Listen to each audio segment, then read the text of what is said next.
I now have a real honor. We have a race for senator coming up in 2010. We have a man named Arlen Specter, who, what more can he betray? So, but we have tonight the man who I hope very much. I have pledged my support long ago to Pat Toomey, and he's a terrific candidate and a terrific man. And I believe he is the man for the moment. I believe he has the mix of business experience, of governmental experience. He's got the right mix for what our country needs in the Senate today. And I'm just so proud to support him myself. And I'm so proud that he's going to be the next senator from the great state of Pennsylvania. Pat Toomey. Thank you.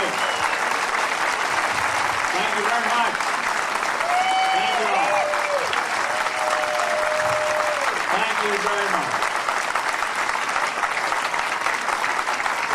Thank you so much. Glen, thank you very much for that kind introduction. Dave Majernik, thank you and congratulations for putting together this great event and helping to organize it. Yeah. How about it hearing it for Dave? Thanks to all of you for being here. This is very, very important. This is very, very encouraging. I've got to tell you, when I see a crowd like this tonight, and of course we're seeing this happening again and again all across this great Commonwealth, all across America for that matter, I am convinced that the political environment in our state and in our country is changing. And the days, I'm telling you, the days of the people who love and cherish their freedom wandering in the political wilderness, those days are numbered. Those days will end soon, and we're going to make it happen.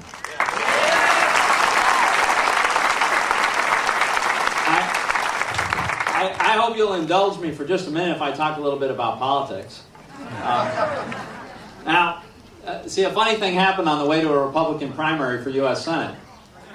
Now, I thought I was running in a Republican primary against Arlen Specter. Now, you might have thought I was running in a Republican primary against Arlen Specter. Arlen Specter took one look at a poll and decided he wasn't running against us. Okay? Now, I have to confess that I had every intention of soundly beating him in a Republican primary.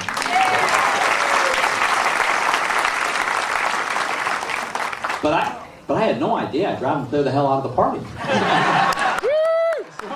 I just didn't see that coming, but I do think it's worth reflecting for a minute on how it came to pass. This is very unusual in American politics for a sitting senator to switch parties while in office.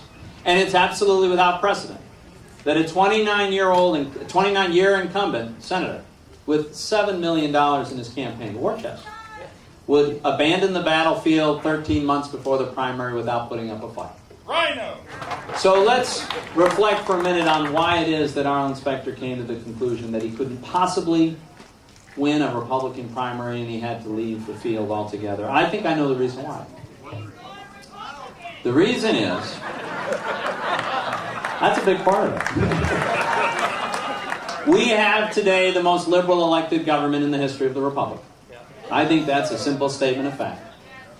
And they are attempting to take America on a lurch to the left that is unprecedented in our nation's history. I mean, look at all the ways this is manifested. In just a few short months, we've witnessed the serial bailouts of failing companies. They've partially nationalized all the big banks, fully nationalized AIG, fully nationalized Fannie Mae and Freddie Mac. They've nationalized 2/3 of the American car company in just a matter of months. It's hundreds of billions of dollars. They put all of us on the hook as taxpayers to guarantee $5 trillion worth of liabilities on the part of these financial institutions. Then, of course, they launched the most unprecedented spending binge in the history of the country. One single bill alone of $800 billion that Arlen Specter personally made possible. But that was just the beginning.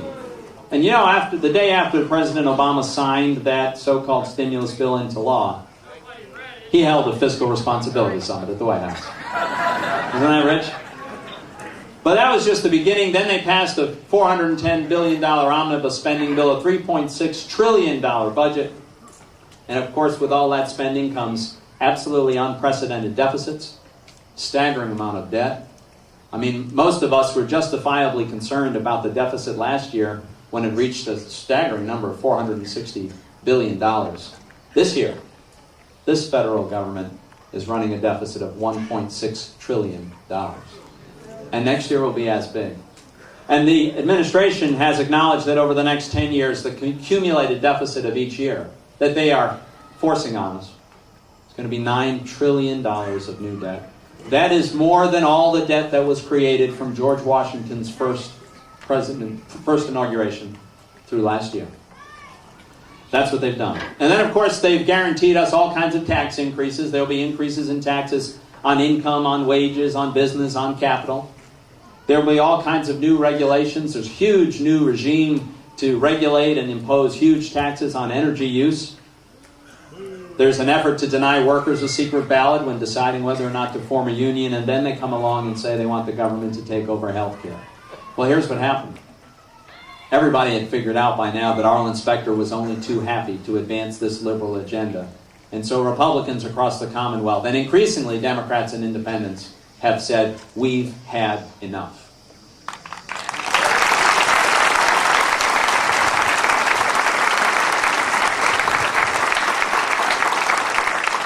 The thing that amazes me about this agenda, this very liberal agenda, this huge lurch to the left, I mean, I think it's the only way to look at this is an effort to really remake the fundamental nature of our society.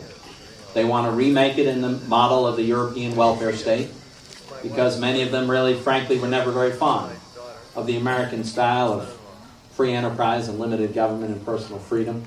It was a model that they've always rejected, and they've always looked for the European welfare state. The amazing thing, though, is that we've seen how this plays out. We've seen this experience before. We know how this movie ends. Choosing the road of socialism never ends well. It leads to economic stagnation, poverty, and all too often outright tyranny. And so they should know better. I'm here to say tonight that this is a very, very important crossroad that we face. We face some very serious dangers. This is still a very dangerous world. There are many very hostile forces that would love to do us great harm, and that is one of the reasons why it must continue to be a very high priority for us to provide the resources necessary and to dedicate the resources and the support to the brave men and women who wear the uniform of this country and are willing to sacrifice